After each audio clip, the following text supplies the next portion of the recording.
శ్రీ వెంకటేశ్వర స్వామికి కళ్యాణోత్సవం నిర్వహించడం ద్వారా అన్ని శుభాలతో పాటు వారాసించిన విధంగా భగవంతుని అనుగ్రహం తప్పక పొందగలరని సుధా పండితులు కానుగోవి వాసుదేవాచార్య అన్నారు. బాడిద వసుదాన్ ఆధ్వర్యంలో కళ్యాణ పంచక ప్రవచనం మాలిక ముగింపు ఉత్సవం సందర్భంగా శ్రీనివాస కళ్యాణాన్ని ఘనంగా నిర్వహించారు. పార్వతీ కళ్యాణం, తులసి కళ్యాణం, సీతారామ కళ్యాణం, రుక్మిణి కళ్యాణం.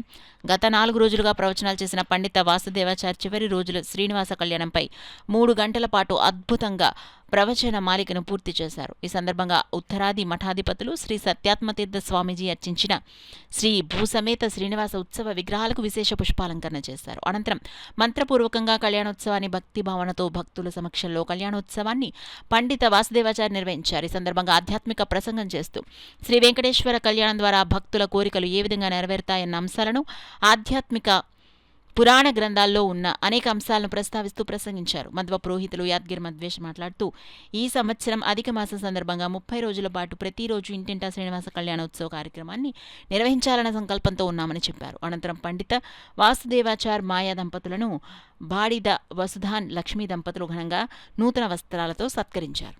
మఠాధికారి మానూరి చలపతి వేద పండితులు రాళ్లపల్లి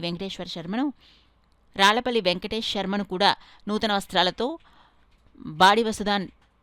బాడిద వసుధాన్ లక్ష్మీ దంపతులు సత్కరించారు. ఈ కార్యక్రమంలో డాక్టర్ పరశురాం, పన్యాల నరసింహారావు, అనంత పద్మనాభరావు, మాధవరావు భక్తులు పాల్గొన్నారు. కళ్యాణోత్సవ కార్యక్రమంలో పాల్గొన్న సుహాసినులందరికీ పసుపు కుంకుమ తాంబూలాలను బాడిద లక్ష్మి అందజేశారు.